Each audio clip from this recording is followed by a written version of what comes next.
Olá, vou tentar gravar um vlog para esse canal. Já tentei fazer isso antes de desistir, vamos ver se funciona. Hoje é dia 27 de setembro, são 2h20 e eu vou começar a ler Os Irmãos... Que os Irmãos? Crime e Castigo, do Dostoiévski, livro do nosso projeto. Consciência Absurdo, lendo Dostoiévski no seu bicentenário. Acho que é a terceira vez que eu vou ler esse livro. E tá tremendo um pouco porque eu tô gravando com o celular e tô segurando. Eu acho que esse barulho é minha gata na caixa de areia. Relevem, se vocês estiverem ouvindo. Então eu pretendo ir comentando conforme a leitura for andando. E o que é que eu tô achando? É a primeira vez que eu vou ler traduzido do russo nessa edição da editora 34. E eu vou ler durante uns 40 minutos, porque eu acabei de almoçar agora há pouco. Vou ler um pouquinho, depois eu tenho que ir aos Correios, porque eu vou postar o meu livro para a Diana, que comprou meu livro de poemas, Uma Reserva de Sutilezas, e a Diana mora em Portugal. Estou muito animada. Eu já mandei 2 livros para a Alemanha, agora vou mandar esse para Portugal. Muito feliz de ver vocês lendo o livrinho. E então, quando der 3 horas, eu vou ter que sair, e quando eu voltar da rua, eu vou ter que trabalhar mais um pouco. Mas amanhã de manhã, ou hoje mais tarde, beldade aqui, dona Lolozinha, eu comento, não sei se hoje ainda, mas enfim, ao longo desse período aí até o dia da resenha, vou gravando uns vlogs.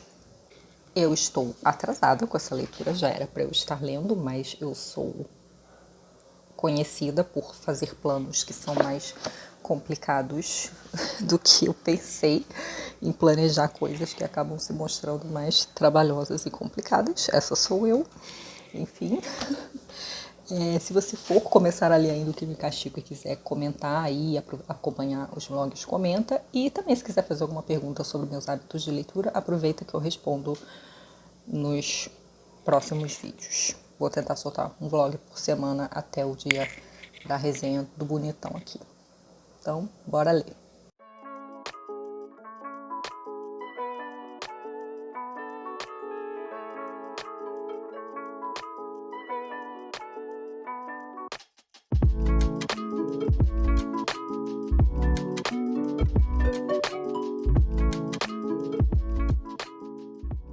Bom dia, gente. Hoje é terça-feira, são quase 8h30.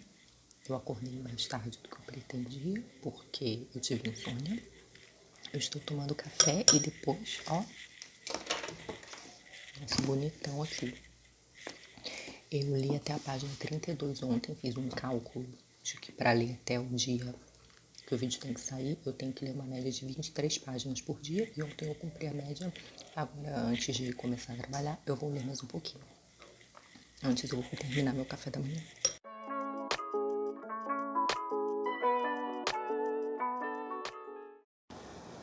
Olá, hoje é quarta-feira, hoje é meu aniversário e eu tô arrumada porque eu resolvi fazer uma trilha, resolvi comemorar meus 40 anos na natureza, e eu estou olhando pro lugar errado, acabei de perceber. E ontem eu li até o capítulo 4. Eu fiz uma conta de que eu tenho que ler uma média de 23 páginas por dia. E eu quero comentar um pouquinho, né, da leitura antes de sair. Não sei se eu vou ter tempo de ler hoje de manhã, porque meu marido está se arrumando para a gente ir lá fazer a trilha. Vou fazer aqui no Parque Nacional da Tijuca, que é perto da minha casa. Um pedaço assim de Mata Atlântica para a gente se embrenhar. E me chamou a atenção como o Dostoiévski insere a ação muito rápido no livro, né? Tem quase preâmbulo nenhum. Ele já começa a apresentar personagens importantes, já começa a apresentar ações importantes e a introduzir, pelo menos, e a ênfase nas mulheres. Dessa vez, eu acho que nessa leitura eu vou prestar bastante atenção nisso. Eu já falei um bocado das personagens femininas do Dostoiévski quando eu fiz um vídeo no canal sobre Dostoiévski e o dinheiro. De vez em quando eu falo dessas personagens femininas que me chamaram a atenção. E acho que esse ano, relendo o Crime e Castigo e lendo Os Demônios, eu vou ter melhor essa noção. Mas já me chama a atenção como Dostoiévski apresenta personagens que são exploradas pelos homens, tanto assim, de maneira obrigatória, que é o caso da Sônia, né, a filha do Marmieladov, que é o bêbado, que tem que se prostituir, quanto a Dunya, a irmã do Raskolnikov, que faz por sacrifício próprio, embora o Raskolnikov também dê a entender um pouco que a mãe também meio que queria, então assim, a filha quis e a mãe meio que não impediu, para salvaguardar, né, proteger, ajudar o filho primogênito, ele mesmo, Raskolnikov, que tem que estudar. Eu sempre tenho a impressão que Dostoiévski mostra as personagens femininas como vítimas dos homens, de certo modo. Me parece que Dostoiévski organiza a sociedade nos livros dele como se os homens sempre cometessem as coisas mais sérias.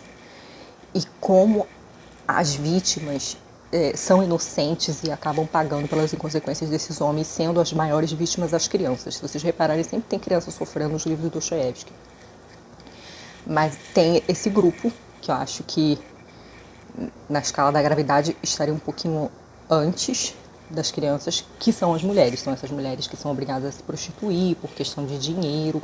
Tem várias personagens assim na literatura do Dostoiévski, tem personagem assim dos irmãos Karamazov, tem personagens assim no Idiota. Estou pensando muito na Nastassia Filipovna.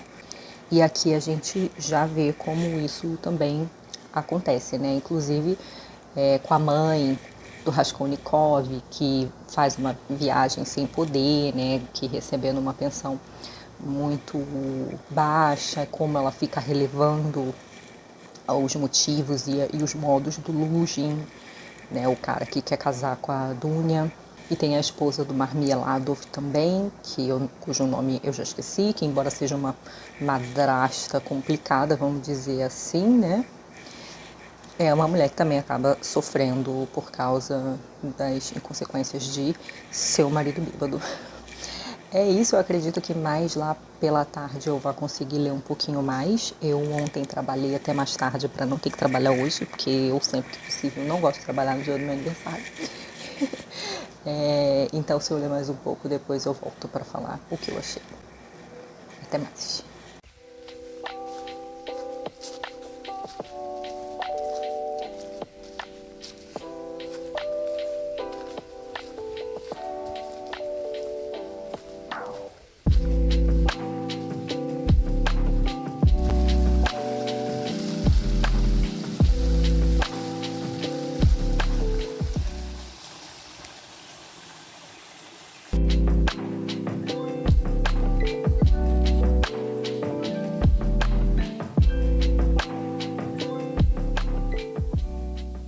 Bom dia, gente. Hoje é sexta-feira. Vim atualizar vocês um pouco sobre as leituras. Ontem, quinta-feira, eu não li nada. Foi um dia cheio. Eu não li nada, não. Eu não li nada do Crime e Castigo. Eu vou mostrar um pouco as outras coisas que eu tô lendo. Mas ontem eu tive muito trabalho e alguns imprevistos domésticos. Então, a gente aqui teve que resolver umas coisas assim, umas urgências. E aí, não consegui parar para ler o Crime e Castigo, né? Na quarta-feira também não li, depois da trilha eu fui almoçar e aí depois fiquei cansada, fiquei respondendo mensagem, ligação das pessoas que ligaram para me parabenizar e aí acabei deixando a leitura para lá. Mas queria mostrar para vocês coisas que eu venho lendo por esses dias, né?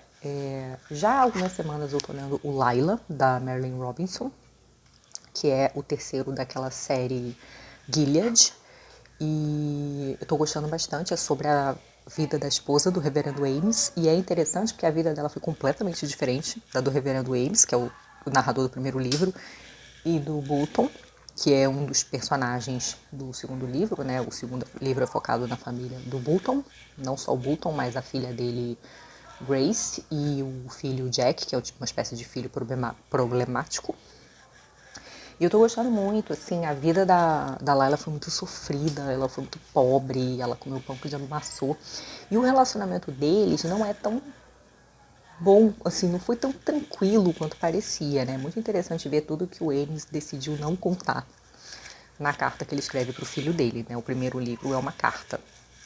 Então ele já tem essa coisa editada, né? O que o Ames, não exatamente o que o Ames pensa, mas aquilo que ele escolhe contar pro filho dele. Enquanto que o segundo, o Home e esse agora, o Lila, ele já tem um pouco mais dos pensamentos dos personagens, né? O que eles realmente sentem e tal. Então são livros um pouco mais dramáticos. E esse aqui é bem dramático, embora com aquele estilo delícia da Marilynne Robinson, um textinho bem leve, bem light, bem tranquilo. Leitura assim que eu tô fazendo lentamente. Tem uma editora que vai publicar o Gilead. O Gilead vai sair de novo. Eu esqueci o nome da editora, mas é uma editora evangélica. Eles estão fazendo uma nova tradução. Foi um leitor aqui que acompanha o canal que me avisou. Então, em breve vai ter nova. Espero que em breve, né? No futuro e próximo deve ter uma nova edição do Gilead. Tomara que eles traduzam toda a série. O outro livro que eu tô lendo é o Mundo Desdobrável, da Carola Saavedra, que é o segundo livro dela que eu leio. O primeiro foi um livro de ficção, né? Que foi um livro que eu gosto muito, inclusive, que é o Com Armas Sonolentas. E esse é uma coletânea de reflexões. Tem ensaios, tem pequenos textos ficcionais, tem relatos, tem poemas.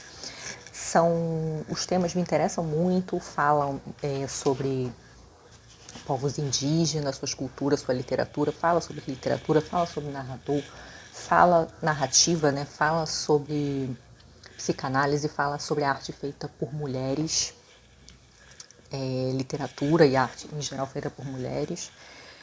E eu tô gostando. Não é um livro assim que eu concordo assim embaixo de tudo que a Saavedra fala, mas acho que é um bom convite para reflexão. Eu gosto muito como esse livro ele tem uma cara assim meio de diário, sabe? Entrada de diário. Eu gosto muito desse tipo de texto, que são pequenas reflexões e apesar de ter vários temas, elas meio que se relacionam, sabe? Ela vai fazendo uma conexão entre as reflexões do dia a dia e os temas que ela pesquisa, que ela estuda, né? Porque a Carola Saavedra, além de escritora, é professora universitária, né? Acadêmica. Então, eu gosto dessa vibe escritos de uma pessoa estudiosa, assim, né? É meio que uma coleção de reflexões em torno dos interesses de uma pessoa. Então, eu gosto desse tipo de livro, desse tipo de registro. E essa capa é tão linda, né? A Relicário faz umas edições muito bonitas. Então esses são os livros que eu tô lendo além do Crime e Castigo, né? Vou retomar aqui a leitura, vou ler um pouquinho. E mais tarde eu volto para comentar. Eu vou encerrar esse vlog hoje, sexta-feira, porque amanhã, sábado, eu vou para casa da minha mãe, aí vou dormir lá e aí não queria ter que ficar editando o vídeo lá. Então eu volto daqui a pouco para comentar o que eu achei da leitura e encerrar o vlog. Até mais.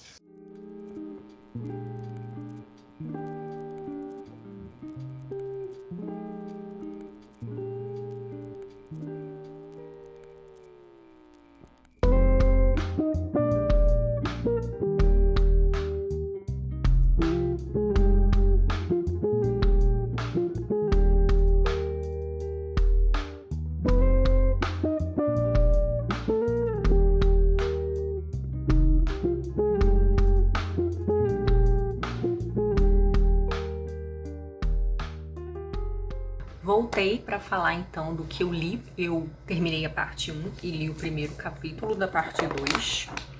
Terminei aqui pela página 113. E, bom, já passei pelo crime, né? Mas antes disso, me chamou a atenção o pesadelo que o Raskolnikov tem com o açoite da égua, né?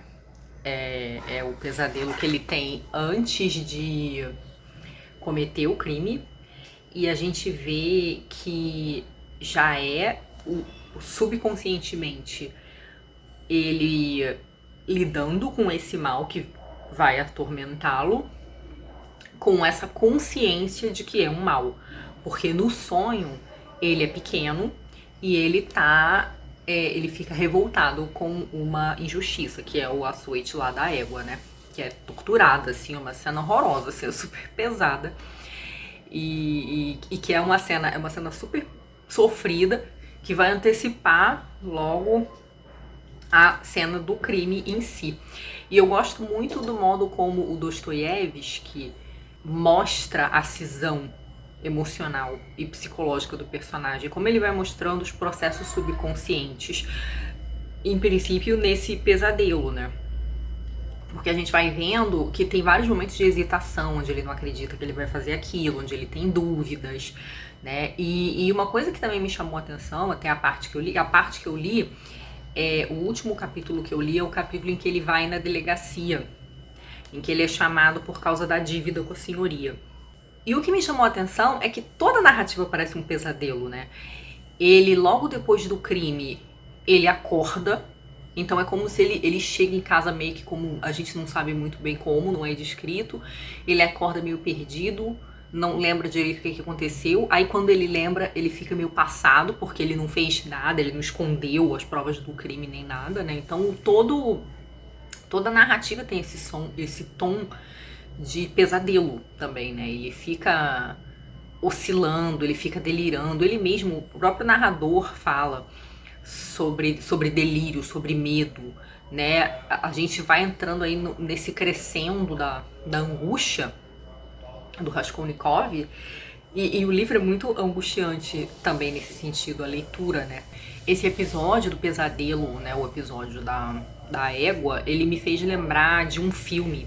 Tem um cineasta, né, o Robert Bresson, que tem muitos filmes que tem um tom meio dostoiévskiano, e alguns são diretamente inspirados na obra do Dostoiévski mesmo, né?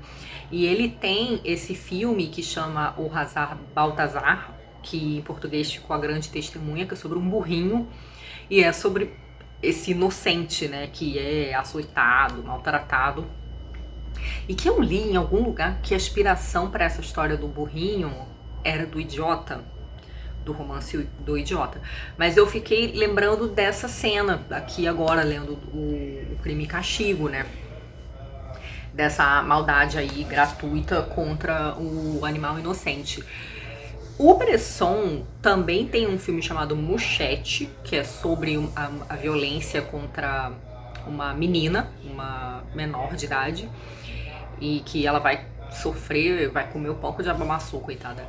E que me lembra um outro tema recorrente na obra do Dostoiévski, que é a violência contra as crianças, né? Como eu falei no outro dia do vlog, essa coisa da organização social dos mais sofridos, né? As crianças, depois as mulheres.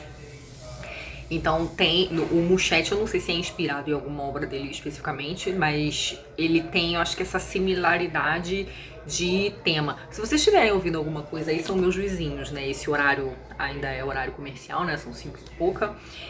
Então eu acho que tem um vizinho meu fazendo reunião, e inclusive eu só tô conseguindo gravar agora porque meu marido também estava numa reunião. Então eu tive que esperar ele acabar a reunião pra poder começar a falar aqui, tá? Então relevem. Mas o Bresson tem um outro filme chamado Pickpocket, que é inspirado, esse sim, no Crime e Castigo. Pickpocket é um filme sobre um batedor de carteira. E aí tem essa coisa da consciência, né, enfim, da necessidade. Não é da necessidade, né, mas dessa escolha pelo crime como uma espécie de posição amoral, ou de uma posição existencial de grandeza, de uma busca por essa grandeza. Mas também a confrontação, a consciência do mal, a consciência da culpa e a dificuldade de superá-la, né?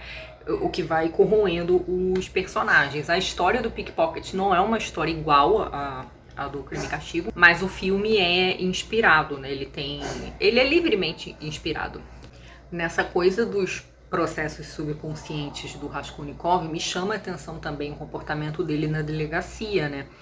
Porque ele não sabe, primeiro, porque ele foi chamado, aí ele descobre que é a dívida, aí ele tem aquele alívio, mas ele fica o tempo inteiro, mentalmente, tentado a se entregar, né? Então a gente vai vendo, eu acho muito interessante o modo como o Dostoiévski faz esse descolamento entre o lado racional e uma outra parte da mente que quer fazer outra coisa, né?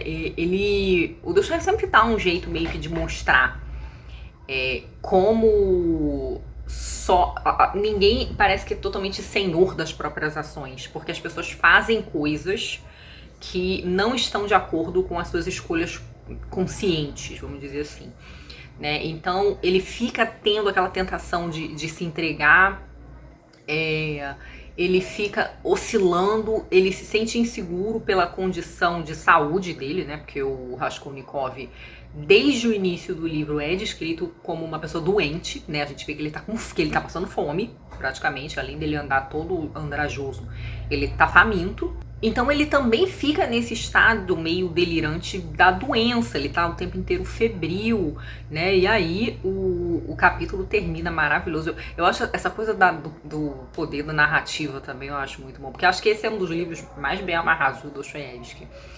E aí ele vai fazendo esses capítulos que terminam em momentos tensos, né? Então, quando o Raskolnikov tá crente, ninguém sabe de nada, e ele fica com aquela tentação ali, meio... Eu não sei, parece que extrai até algum tipo de gozo dessa tentação de se entregar, né? Como se no fundo fosse isso que ele quisesse, até que ele ouve, né, o tenente e o assistente falando sobre o caso. Eles ainda não sabem quem é o assassino, mas eles estão desconsiderando as pessoas que estavam presentes ali, comentando por que não fazia sentido que fosse o estudante, o outro cara que aparece lá, enfim, os pintores, né? Tinha o pessoal que estava pintando o apartamento de baixo.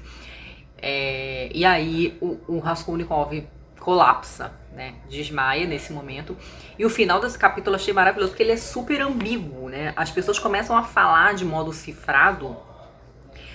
E o Raskolnikov começa a desconfiar que eles sabem, ou que eles estão desconfiados.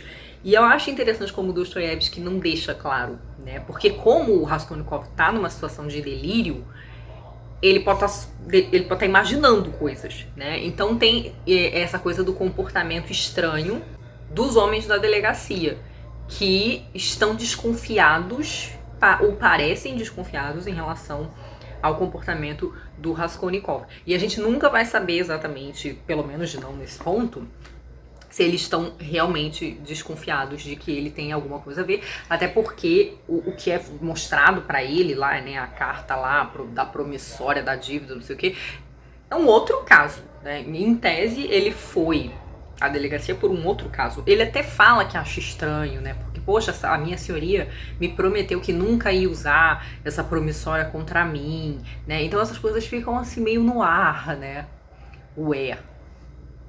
Será que eles tramaram isso? Será que eles estão desconfiados? Enfim, eu já li o livro, né? Então assim, eu já sei pra onde ele vai se encaminhar. Não sei se alguém que não viu, não leu, tá assistindo, então eu não vou falar muito mais sobre isso. Tem uma coisa interessante também, que é no momento em que o Raskolnikov comete o crime, né, em que ele mata a agiota, vou chamar ela de agiota, e depois a irmã dela, como ele descompensa, porque a gente fica com a sensação de que ele nem encontrou tudo de dinheiro que ele tinha pra pegar, porque ele dá essa descompensada. E eu fiquei me lembrando da Lady Macbeth, né? Que eu acho que não era uma lembrança que eu tinha das outras vezes que eu li. Que é aquela coisa de planejar um crime que parece perfeito e com requintes de frieza. E aí quando se depara com o sangue, com a realidade do crime, né? Com a crueza do crime, desagrega. Não consegue lidar, não consegue usufruir do resultado do crime. E eu lembrei muito da Lady Macbeth, porque é o que acontece com ela também, né? Quando ela vê o sangue da vítima, ela desagrega. Ela entra num processo de desagregação, né? Ela tem aquela fala que é quase cômica, né? Tipo, quem diria que o velho tinha tanto sangue? E aí ela entra naquela alucinação de que ela tá coberta de sangue. E um sangue que não sai, ela entra naquela pira que ela precisa limpar o sangue não sai, né? E daí pra diante ela entra num delírio de loucura. E eu fiquei pensando agora nessa releitura que esses personagens são parecidos, né? Porque tem essa coisa do delírio, os dois, né? Dessa coisa meio febril e pesadelesca. Como o Raskolnikov fica tendo sentimentos contraditórios em relação ao sangue, ele não sabe se ele tá totalmente sujo. Ele tem um momento curioso em que ele fica assim: será que eu estou tão delirante que eu não vejo o sangue? Que eu estou sujo de sangue, mas eu não consigo ver? Né? Tem a hora em que ele, por um momento, ele vê que a meia dele tá suja de sangue. Aí, por um momento, ele tem asco da meia. Aí ele tira a meia, tem que sumir com a meia. Depois ele fica: eu só tenho essa meia, vou botar ela de novo, porque eu vou andar na rua, vou sujar meu pé, vai ficar cheio de poeira, não vai dar pra ver que é sangue. Então ele fica com esse sentimento contraditório também, né? Uma hora ele tem asco, na outra é uma coisa banal. Então ele tá realmente cindido. Coisa que, assim, a Lady Macbeth, ela acaba mudando, ela não era exatamente cindida, né? Ela tava crente que ela dava conta daquela empresa criminosa e depois ela descompensa total. Ela claramente não dá conta, né? Ela não fica dividida. Aqui eu acho que o Raskolnikov é um personagem, apesar de ele também passar pela situação de não dar conta do que ele planejou e fez, ele ainda tá mais cindido. Acho que o caminho do Raskolnikov de uma redenção, ele também vai passar um pouco pelo contato com as pessoas. Eu tô aqui fazendo essa elucubração de que eu acho que parte do processo do Raskolnikov é parecido com o da Lady Macbeth, sendo que pro Raskolnikov há uma redenção possível, que inclui sofrimento e tudo mais, enquanto que para Lady Macbeth não houve. Vou deixar aqui o link para resenha do Macbeth. Então assim termino esse vlog. Semana que vem eu faço um outro comentando sobre o andamento do restante da leitura. Vou fazendo isso até o dia que sair a resenha toda. E eu curti falar das outras leituras que eu estava fazendo, então eu acho que esses vlogs não vão ser só sobre o Crime e Castigo mesmo. Eles vão ser mais focados no Crime e Castigo, que é a leitura, né, mais robusta do mês. Mas acho que eu vou comentar um pouco os outros livros também, que eu eventualmente for encaixando, lendo, terminando, enfim. Pelo menos assim, brevemente. Tá certo? E aí, se quem estiver lendo ou leu recentemente, quiser ir deixando comentários aí pra gente falar sobre as suas impressões de leitura, impressões talvez um pouco mais detalhadas de acordo, né, com as partes do livro. Eu tô um pouco atrasada em relação à meta que eu estabeleci pra mim mesma, mas eu acredito que no fim de semana eu vou ter tempo de correr atrás disso. Me contem aí a quantas andam a leitura de vocês do Crime e Castigo. Eu sei que algumas pessoas decidiram ler só alguns livros. Quem já leu Crime e Castigo e decidiu, por exemplo, ler só Os Demônios e já tiver com a leitura em andamento, faz um comentário aí mais ou menos genérico do que tá achando, mas para não dar spoiler para o pessoal nos comentários, já que esse não é ainda um vídeo sobre os demônios. Então é isso, até o próximo vlog. Boa semana a todos, já que esse vídeo vai sair no domingo. Beijos e até a próxima. Tchau!